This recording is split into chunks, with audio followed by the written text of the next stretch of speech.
Então vamos lá, pessoal. Segunda lei da termodinâmica. Olha só, o que acontece? Na física, existem fenômenos que eles podem acontecer, né, vamos dizer, numa sequência, num sentido, e que é possível que ele aconteça no sentido contrário. O exemplo clássico disso é o pêndulo. O que o pêndulo faz? Ele tem o movimento dele para a esquerda aqui, depois ele vai para a direita. Então, é um movimento reversível, ele vai e volta. Então ele acontece no sentido e acontece no sentido contrário, vai pendulando. Só que isso não se aplica a todos os fenômenos. Principalmente na termodinâmica, a gente vai ver que alguns fenômenos, algumas leis, alguns acontecimentos não são reversíveis. Isso é o princípio de funcionamento de máquinas térmicas, refrigeradores, é a base da termodinâmica, tá? Esses fenômenos aqui, como eu informei, são fenômenos reversíveis. Hugo, mas tipo assim, o fenômeno pode ser reversível, só que mesmo não quer dizer que ele sendo reversível ele é contrário, né? Ou não, tudo que é reversível é contrário. Não, Porque não quer dizer que ele é geralmente, contrário. É o mesmo movimento, só que para o outro lado. Não é que é um fenômeno contrário. Você vai entender na hora que eu falar, por exemplo, entendi, do fenômeno da explosão da combustão. Por entendi. Porque eu exemplo, pensei, tipo assim, alguns são reversíveis só nós humanos revertemos o processo, você entende? Mas se fosse dar só por uhum, ele mesmo, ele não seria reversível. a maioria não é reversível. Pensa bem no motor do carro, a explosão. Então, a bomba de gasolina puxa a gasolina, ela entra no pistão, sofre a faísca, a explosão, o pistão sobe e desce. Então, foi o fenômeno. Eu consigo fazer isso voltar? Da explosão do pistão, dele ir para cima e para baixo, eu consigo voltar na gasolina? Não, não dá pra fazer Impossível, isso. né? Sim, obviamente, né, Matheus? Então, isso não acontece. Então, é um fenômeno Sim. irreversível, é o que a gente está dizendo aqui, ó. Porém, na vida real, todos os fenômenos espontâneos ou naturais são irreversíveis. Aqui um exemplo da florzinha. A flor, ela desabrocha, né? Ela era pequenininha, foi lá e desabrochou. Eu não consigo fazer ela voltar ao que era antes. Então, é Não, não uma tem ação como. irreversível. Olha só, a natureza só admite uma sequência para o transcurso dos acontecimentos. Em todos há uma espécie de orientação que indica o sentido de transcorrer do tempo. Eu não consigo fazer voltar o que era. Principalmente fenômenos que envolvem processos químicos. Um fenômeno mecânico, como é o do pêndulo, beleza, ele é reversível, ele vai para um lado, eu estou vendo ele para um lado, se eu virar, ele volta. Então é o mesmo fenômeno acontecendo no sentido contrário. É a mesma coisa que aconteceu no sentido contrário. Então Sim. tem essa diferença, tá? Então Valeu, vamos lá. Hugo.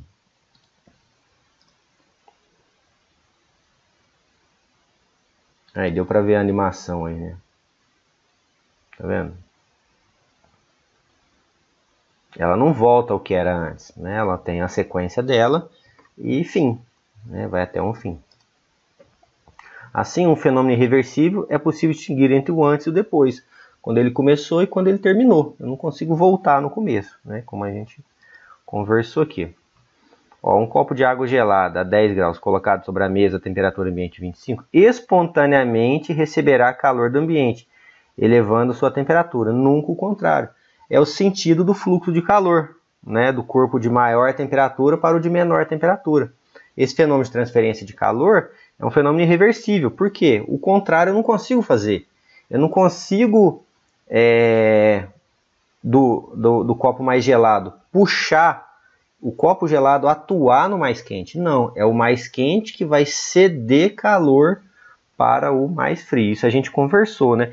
Isso aqui é um dos princípios fundamentais, básicos, elementares que vocês precisam ter na cabeça.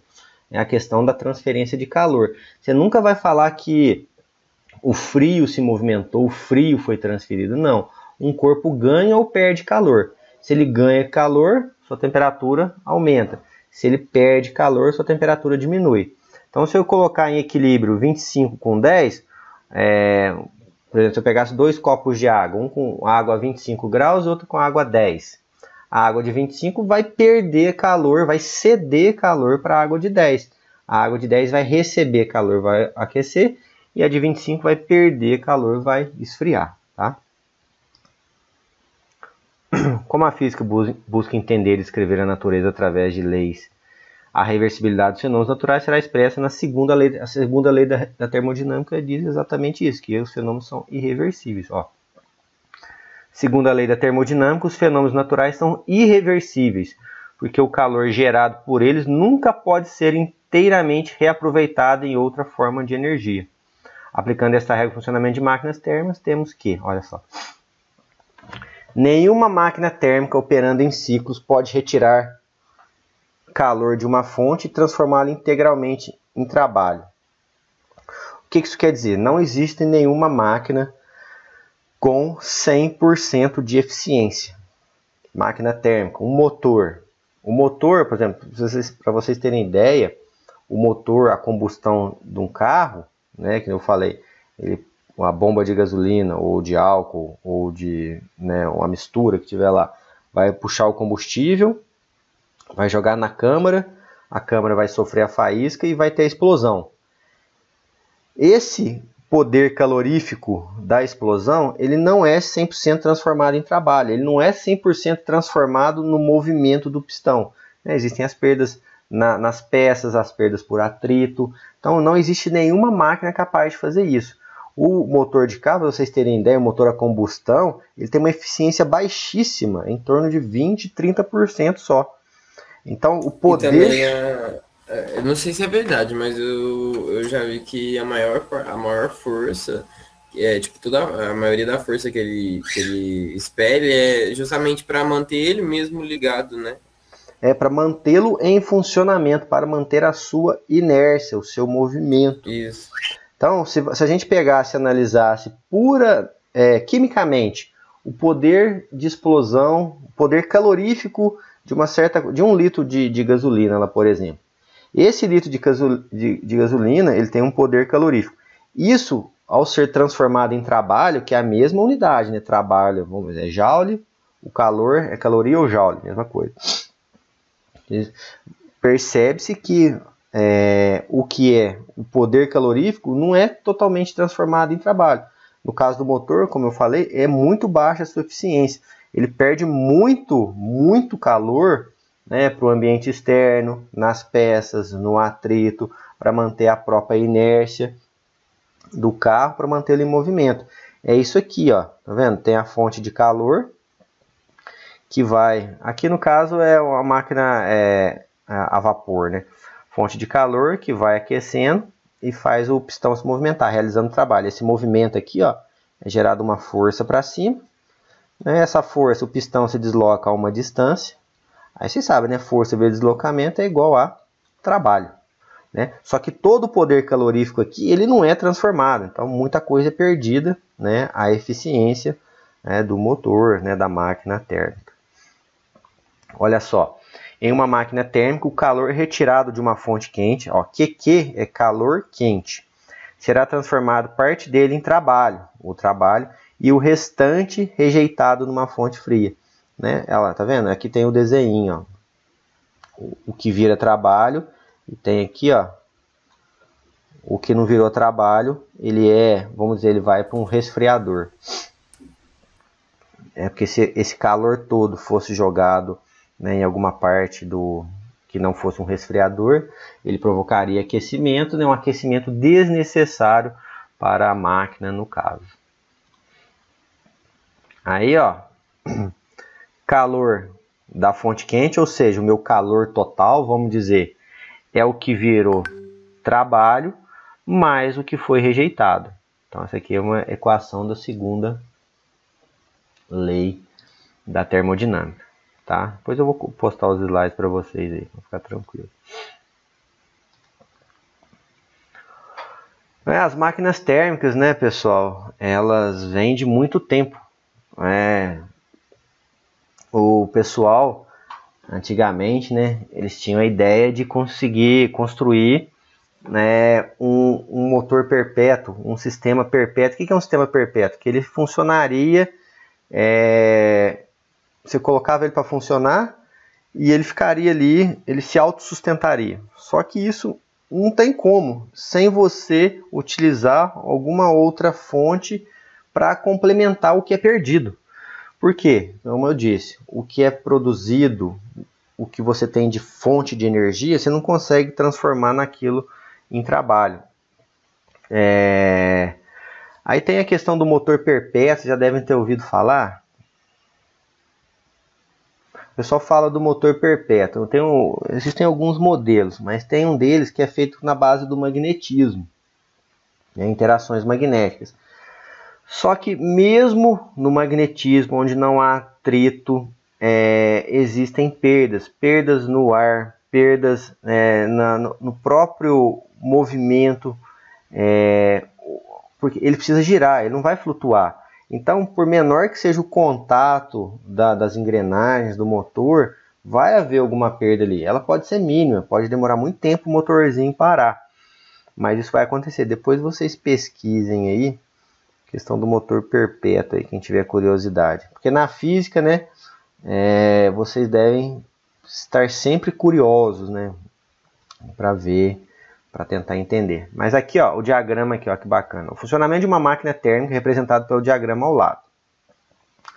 O trabalho realizado pela máquina é o resultado da diferença entre o calor retirado da fonte quente e o calor rejeitado para a fonte fria. Tá aqui, ó. Aqui, fonte quente é onde eu vou tirar o calor. Por exemplo, é o que está fornecendo o calor. Pode ser uma caldeira, pode ser um combustível que vai explodir. Aí aqui eu tenho a máquina, vai realizar o trabalho, né? Que é o princípio, a ideia da máquina, né? A máquina foi feita para movimentar, para criar, para produzir alguma coisa, gerar trabalho, gerar movimento, e em cima disso realizar a função dela, né? E o que é rejeitado para a fonte fria, o que não vira trabalho é rejeitado, né? Ele precisa ser expelido, né? Precisa ser descartado de alguma maneira. Descarta-se para uma fonte fria, porque se eu ficar descartando calor dentro da minha máquina térmica, eu provoco aquecimento desnecessário dela. Aí vocês sabem, né? Aquecimento em peças metálicas provoca muita coisa, provoca dilatação, né? Existe um limite físico, né, para essas peças e por aí vai. Tá? Aqui eu só fez o ajuste, né, da mesma forma. Trabalho é o quanto de calor que vem daqui, menos o que foi rejeitado, o que sobra é o trabalho. É a mesma fórmula, só que escrita de maneira diferente. Aí. Olha lá, tente identificar a fonte quente, o trabalho. No trabalho está aqui, a fonte quente está aqui e a fonte fria está aqui. Ó. Olha lá, fonte quente corresponde ao aquecimento da água em uma caldeira, fazendo ela virar vapor. O vapor, ele aumenta a temperatura, né? Obviamente. Ele expande, né? E faz movimentar o pistão.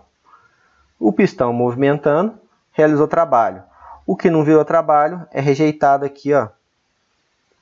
Tá vendo? Tem uma válvulazinha aqui, ó, que ela abre e fecha para fazer o escape, né, da fonte fria, o que não virou trabalho. Olha lá, trabalho realizado corresponde ao movimento do pistão para cima devido à expansão do vapor de água. E aqui a fonte fria, com a abertura da válvula, água fria é liberada dentro do cilindro, fazendo o vapor condensar. Então o vaporzão aqui, ó, ele condensa e resfria e beleza. Tá vendo que bacana? Ó.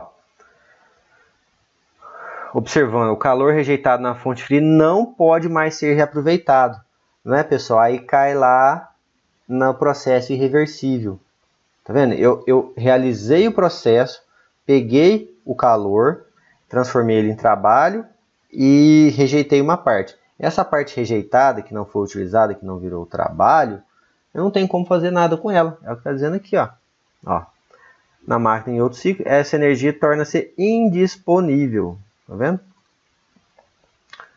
Aí tem a questão do Boltzmann, que em sua análise estatística da termodinâmica afirmou que essa energia indisponível tende a aumentar a desordem, dando um segundo novo enunciado.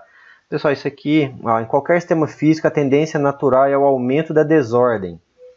Tá? O reestabelecimento da ordem só é possível mediante o dispêndio, o gasto de energia. O que ele quer dizer? Que vai, isso aqui, traduzindo, ele quer dizer que no sistema termodinâmico eu vou ter essa perda. Para eu reaproveitar essa perda, eu vou ter que gastar mais energia, o que torna a situação assim, inviável. Então não compensa. Né? Uma vez um aluno me falou: ô Hugo, se você pegar uma hidrelétrica, né? Vocês sabem uma hidrelétrica, né? Tem lá a barragem, né? Cheio de água, a água desce pelos dutos que vão gerar as pás, né? E essa pá é um gerador, vai produzir energia. Ok, ele falou, mas se eu colocar uma bomba lá embaixo e pegar essa água e jogar para cima de novo, fazer um ciclo? Falei, aí você não tá, você tá trocando cebola, porque tudo que você vai produzir, você vai gastar e vai gastar mais ainda para voltar com a água lá em cima. Então não faz sentido, né? Reestabelecer o sistema requer gasto de energia, o que torna inviável, que não deixa física, economicamente, tecnicamente impossível, desnecessário. Então não faz sentido. Entenderam? Ele fazia um ciclo. Aí você não precisava nem de uma represar um rio inteiro para toda aquela água fluir pelos dutos e girar os geradores. Não, você fazia um piscinão, né, bem alto, para ter uma diferença de potencial grande, a água girar, e de lá você jogava a água para cima. Aí, como eu disse, você vai ficar trocando cebola, né? Então não faz sentido. Ah, então eu posso colocar uma pessoa com um balde lá e jogando água. Assim, vai ter que colocar um caminhão de gente. Não vai valer a pena, não faz nenhum sentido, tá? A tendência à desordem pode ser medida pela entropia. Logo, quanto maior a desordem no sistema, maior a sua entropia. Em todo processo natural e espontâneo, a entropia do universo sempre aumenta. Essa desordem, né? No processo natural, quanto mais espontâneo, mais calor eu receber, maior vai ser a entropia. Essa questão da entropia, pessoal, ela é muito específica. É interessante que vocês tenham contato com o termo, saibam basicamente o que é, mas não é muito cobrado. Tá? O mais interessante aqui é aquela equação da segunda lei e entenderem que uma máquina térmica que gera trabalho, pega calor, gera trabalho e rejeita um pouco, tá? E não tem como retornar, né, fazer o ciclo contrário. Aí essa máquina, pessoal, eu até falei no começo lá, ela tem uma eficiência, né, um rendimento. Aí eu não precisava nem falar o que é para vocês. Se eu deixasse vocês aqui pensando 1 minuto, vocês iam me falar o que é a eficiência da máquina. O que é a eficiência de qualquer coisa? É o que você tem, é o que você paga e o que é transformado naquilo que você pagou. Então, aqui no processo termodinâmico, o que é eficiência? O que eu quero da máquina? Eu quero trabalho. Então, é o trabalho, o que virou efetivamente trabalho, dividido pela quantidade de calor que eu forneci. O que foi perdido, vamos dizer, é a minha ineficiência. Então vejam só. Meu rendimento ou eficiência, aqui vai dar percentual, tá? É o trabalho. Esse aqui é o trabalho. Deixa eu pegar minha caneta aqui.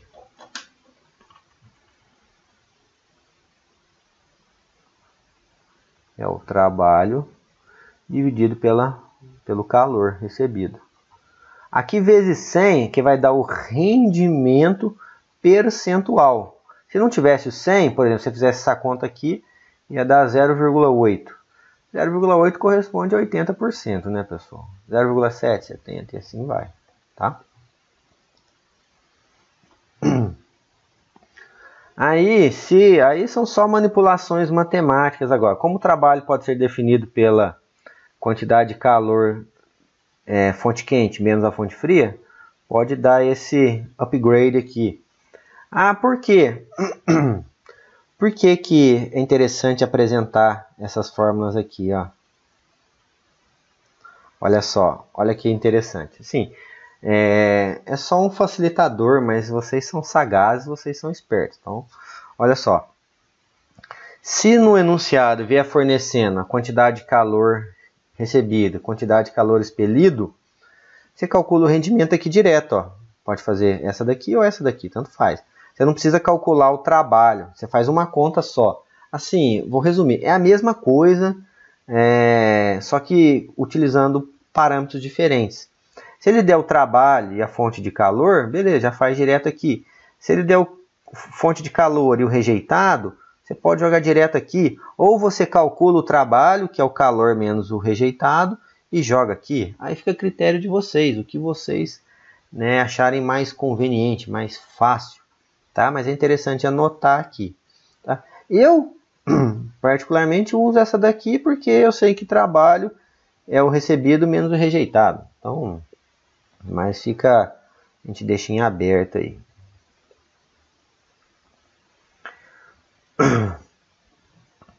Ou se a máquina operar em ciclos de Carnot, teremos, ó, aí pessoal, aqui já pulou lá para o ciclo de Carnot.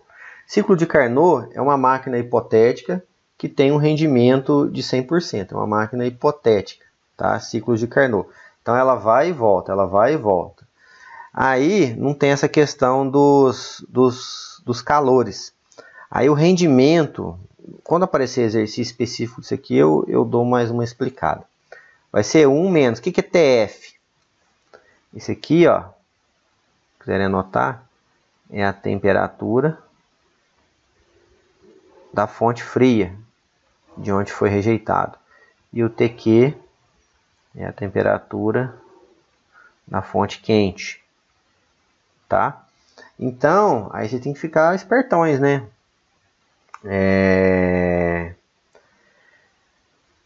A informação que o exercício está te dando. Tá? Se começar a mexer com temperatura, você já fica esperto que vai cair ali. Tá? Olha só. Rendimento de uma máquina térmica conforme a segunda lei da termodinâmica. Se o rendimento de uma máquina térmica é definido pelo percentual de calor transformado em trabalho, está aqui. Como não pode existir calor totalmente convertido em trabalho, a segunda lei da termodinâmica proíbe, tá vendo aqui? Opa. Aqui. Proíbe a existência de uma máquina térmica com eficiência de 100%. Então, isso aqui serve até como orientação, dica, né? Para cá, se for fazer um exercício de rendimento, não é só na termodinâmica não, qualquer situação, você calcular o rendimento e ele der mais de 100%, aí você já fica, né, vamos dizer, você já fica ressabiado, né? Aí, opa, fiz alguma coisa errada, né? Tá bom? Então fiquem espertos quanto a isso. Ó, máquinas térmicas reversas. Ó, a irreversibilidade se dá em processos espontâneos, porém com gasto de energia. Lembra que eu falei, né? Eu consigo reverter, mas eu vou ter um trabalhão danado. Beleza, vamos lá. Com gasto de energia é possível fazer processos ocorrerem de modo inverso, algo que ocorreria espontaneamente. É o princípio do refrigerador. Como exemplo, vejam só, temos a geladeira, uma máquina que retira calor do seu interior, fonte fria, e despeja em uma fonte quente através de um trabalho executado pelo conversor. O que o refrigerador faz, turma? A geladeira? Ela esfria, né? Você ajusta ela a uma determinada temperatura e ela vai ajustar, né? Então o que ela faz? Ela retira calor, né, de dentro dela para ela resfriar. Ah, beleza. Mas eu pergunto para vocês, qual que é a tendência natural? É o corpo quente fornecer calor para o corpo frio. Então, se eu deixasse o processo acontecer espontânea, tá? Entendam isso. Se eu deixasse a geladeira trabalhar espontaneamente, se fosse possível isso, ela ia esquentar o ambiente, ela ia tender a fazer com que a temperatura ambiente, a temperatura se igualasse com a temperatura interna. E não é, eu quero a água geladinha, o leite geladinho. Então, o que que acontece? Ela precisa de realizar trabalho por meio de um compressor. Esse trabalho, esse compressor, ele vai retirar o calor de dentro da geladeira. Se eu estou retirando o calor, a temperatura tende a diminuir, até chegar num certo ponto lá, né, no nível que você ajustar. Então esse é o princípio de funcionamento do refrigerador. Ele retira calor e joga para a fonte quente.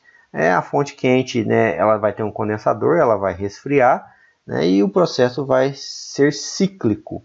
Tá? Então realiza esse trabalho. Por que que deixar... Olha só o que eu vou falar. Por que que deixar a porta da geladeira aberta é ruim? Vou gastar mais energia. Por quê? A porta da geladeira aberta, igual está na foto aqui. A tendência é que o calor do ambiente externo aqui, que está mais quente que dentro da geladeira, ele tende a se equilibrar com a geladeira. Então, quando eu fechar a porta, ela vai ver lá, opa, a temperatura está alta. Então, vou ter que ligar meu compressor, né? Vou realizar trabalho, vou gastar energia, né? Minha conta de luz vai subir para eu tirar esse calor que entrou e resfriar. Então esse é o princípio de funcionamento do refrigerador. Tá aqui, ó.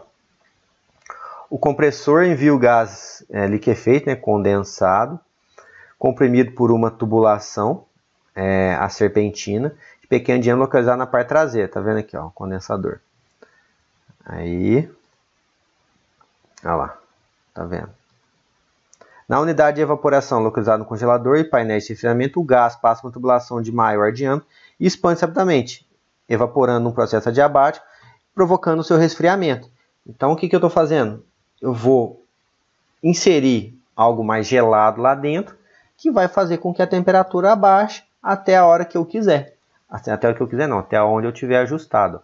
Ao longo da tubulação do evaporador, o calor flui do interior da geladeira para o gás, que vai retornar para o compressor e faz o ciclo acontecer. Esse é o princípio de funcionamento do refrigerador. Então, podemos representar esquematicamente o trabalho. Trabalho aqui, o calor lançado da fonte quente e o calor retirado da fonte fria. Vejam só. Olha lá. Fonte fria, o trabalho realizado pelo compressor e a fonte quente. Aí, ó, assim, a seguir temos a representação dos refrigeradores. O primeiro é um modelo simples, com apenas um ambiente e uma unidade de congelamento integrado na porta. O segundo é um duplex, duas portas com unidade de congelamento separado no painel. Aí o princípio de funcionamento é o mesmo, né? Só que esse que está separado aqui, o compressor atua com maior intensidade nele. Esse aqui é algo mais, nem usa muito mais, né? Algo mais simples, vamos dizer.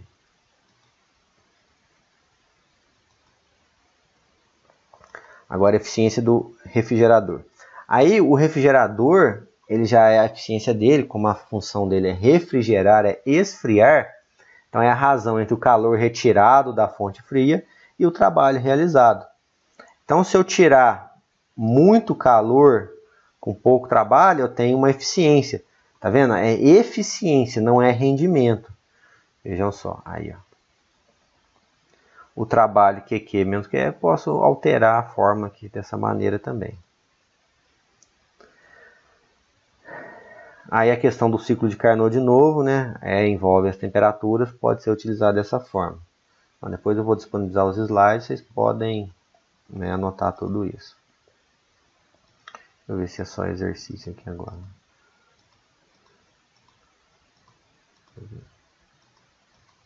O exercício eu vou deixar. O exercício eu vou deixar para vocês. Entender o princípio de funcionamento do motor e do gerador? Motor, fonte quente, trabalho, rejeita frio. Refrigerador, fonte, trabalho, retira calor da fonte fria e joga para a fonte quente. Então é isso. É isso que vocês precisam saber e ter um pouco o contato com aquelas formulações ali. Ter noção de rendimento e de eficiência. O rendimento é sempre menor que 1. A eficiência ela pode do refrigerador ela pode dar maior que 1. Tá? Não quer dizer que ele tem um rendimento acima de 100%. Não.